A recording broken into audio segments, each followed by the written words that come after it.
And Nigeria is rated the 27th among countries of the world where female genital mutilation, otherwise known as female circumcision, is practiced. Basi Taipang in this report uncovers the myth behind this age-long practice, which many describe as a dark ages scourge in the 21st century. Female genital mutilation refers to the partial cutting or entirely removing the external female genitalia. This tradition, passed from one generation to another, has raised brows and set sounds wagging in this village. Female genital mutilation is something that you should not practice in this day and age. It used to be a practice in those days based on erroneous belief. The part they cut, people believe if a woman has that part, it will make that woman promiscuous, and that's not true.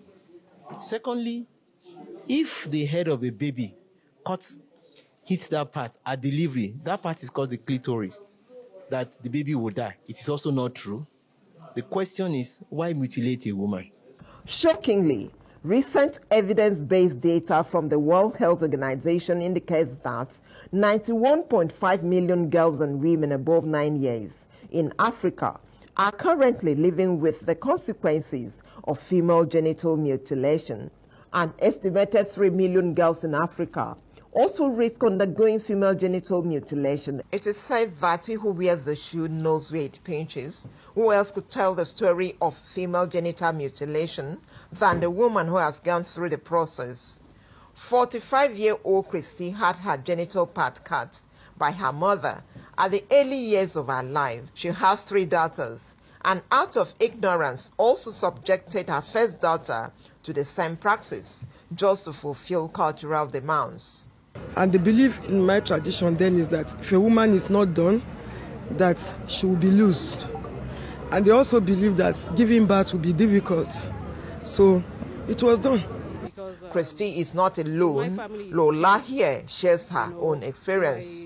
I was caught, my sisters were caught, my mom, my aunts, practically everybody, that I know were all caught. And I realized that it had no benefit to us because the whole idea is patriarchal. And it has a lot of side effects on the female. I went through forced cesarean section, and people need to understand that these are harmful practices and it's against the woman's rights. There are laws against the practice of FGM, and if people do this and they are caught, they are either liable to pay a fine of 200,000 or to go to jail for 4 years.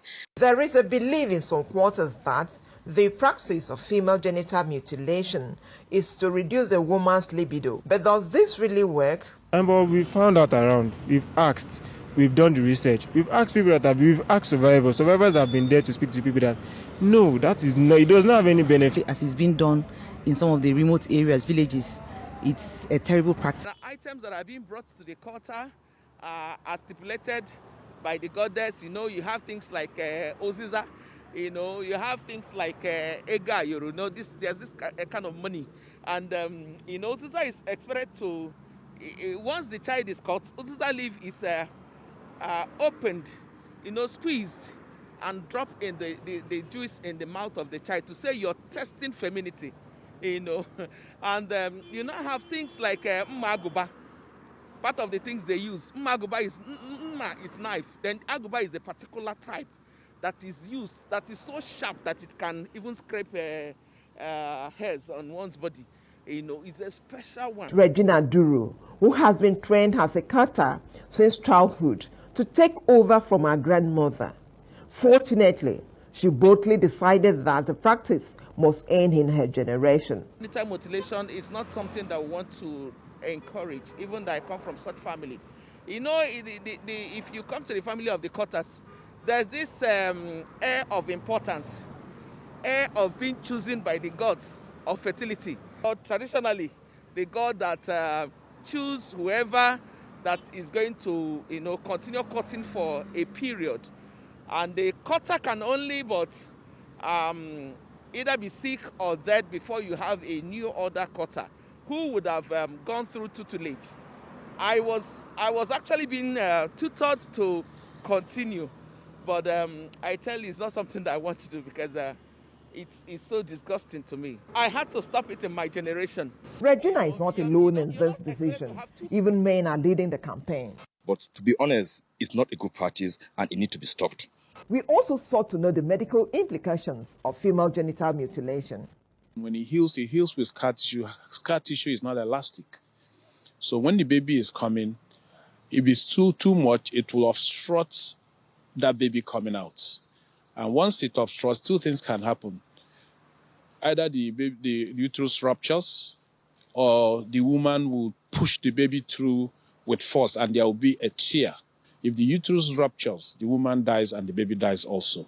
Experts say that charting a new course to end female genital mutilation in Nigeria, Africa and the rest of the world might be likened to parting the biblical Red Sea. But come what may, girls and women who are at risk of this practice say they must find a way to get to the promised land where they can live without being afraid of their bodies being violated. We're actually hoping that government will develop proper policies towards not just preventing it, but stopping it. Awareness and collaborative efforts, advocates say, will shine a light on the much needed path to enable the reduction of this archaic practice. Basi Taiban, NTN.